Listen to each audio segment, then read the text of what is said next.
Attorney Rufil Fernandez Banyok. Attorney Rufil Fernandez Banyok. Straight to the point. O karon, ania ang inyong anchorman. Liquid adversus veritatem sed pro veritate. Wa kitay mahimo aron sa pagpakigbatok sa kamatuoran, kundili aron sa pagdapig sa kamatuoran. Straight to the point. Luzon, Visayas ug Mindanao, Pilipinas ug sa katawhan kutob sa mabot sa tong Sibya sa tibuok kalibutan via internet. Maayong buntag ug kumusta live gikan sa Queen City of the South, Cebu City, Philippines. Welcome nining atong tulumanon ug inyong tulumanon. Straight to the point. Kini po niyo boss kalagad sa kahanginan sa kasamang Rufil Fernandez Banyok. Mao'y paday makiguban kaninyo nining laing adlaw sa atong pagpakigbisog. Adlaw karon mahigala nga Martes o gapit sa 21 na buwan sa Abril tuig 2026. Straight to the Sa point. gihapon hatagan tagpagtagan ang mga issues nga may labot ang lungsod. Nag-una mga reports, nagbaga mga expose, nag-una mga reports, din hila magipon mahigala sa atong pagban-uban. Nining atong tulumanon ug inyong tulumanon. Straight to the point. Nag-unas to may sutaran karon nga buntaga mahigala, laing dako nga rollback sa presyo sa mga produktong petrolyo. Niipikto gyud sugod karong mga orasa. Straight to the Ang point. diesel moubos og 24 pesos og 94 centavos. Ang mataglitro samtang 3 pesos og 41 centavos. Ang pag-us-usab sa gasolina Straight to the og point. 2 pesos mataglitro sa kerosene. Straight to the point. Katanig pagtagad do butaga mga higala sa atong pagban-uban ning atong tulumanon ug inyong tulumanon. Straight to the point. Panbisan pa man sa dako-dako nga rollback sa presyo sa produktong petrolyo ipadayon gyud gihapon sa Piston Cebu. Ang ilang transport protest karong nga buntag, ilang gipanawagan ang pagsuspenso sa excise tax o gihuman value added tax sa presyo sa lana aron mas moubos pa ang presyo niini. Straight to the point.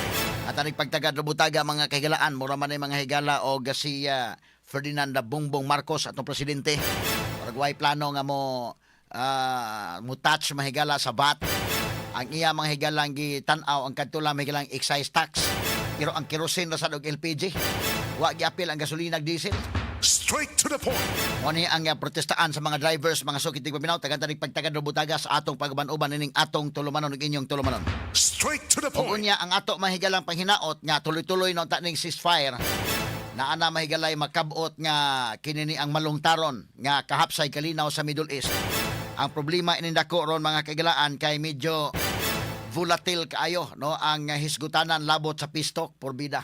Straight to the point. At ang pagtagad butaga sa atong pamanuban usab ning atong tulumanon ug inyong tulumanon. Straight to the point. Cebu City Mayor Nestor Archival ni pahinumdom sa Monterasas di Cebu nga padayong mutuman sa mga lagda o iguman ordinansa sa dakbayan bisan sa padayon sa ilang development human gilibkas na sa DNR dinhi sa Central Visayas ang stoppage order sa ilang proyekto sa kabukiran. Straight to the point. Man sa bagyong Tino mahigala isog kay mga kaigalan suspendido na ang Monterasas karon nga nalaw-linaw na murag na mingaw-mingaw na nalimot na sigurong uban mga sukitig paminaw tuwa na. Balik mga higala sa naandak at ang pagtagad butaga sa atong paban-uban usab ning atong tulumanon ug inyong tulumanon. Straight to the Si point. Mayor Archival miingon nga kinahanglan mo follow sila sa mga lagda sa syudad.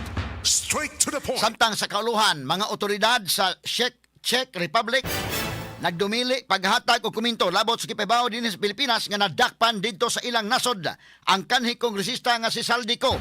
Straight to the point. Samtang Presidente Ferdinand Bongbong Marcos Jr. ni pasalig nga dalhon gyud pagbalik sa Pilipinas kini si Saldico. Straight to the point. Sa abroad mga higala, porbida. Ang Japan gitayog og 7.5 magnitude nga linog sa northeastern nga kabaybayunan didto sa maong nasod. Gi-issue dayon ang tsunami warning alang sa mga residente didto duol sa ilang kadagatan. Straight to the point. Dugang mga balita sa gawa sa nasod kini maoy dakong ampuonon. Si US President Donald Trump nibutyag nga matapos na ang ceasefire tali sa Iran karong adlaw Miyerkules. Straight to the point. Sus Ginoo ko ni rollback na ba ato mga gasolina mga kailan na unta nga dayon na gyud ni rollback. Pero ang ato ining iampo nga unta magkasinabtanay mga kagalaan para makabot na ang maluntaron nga kahapsay kalinaw diha sa Middle East. Straight to the Kay point. kana untang Middle East o magira mga kagalaan og mutan-aw lang ta.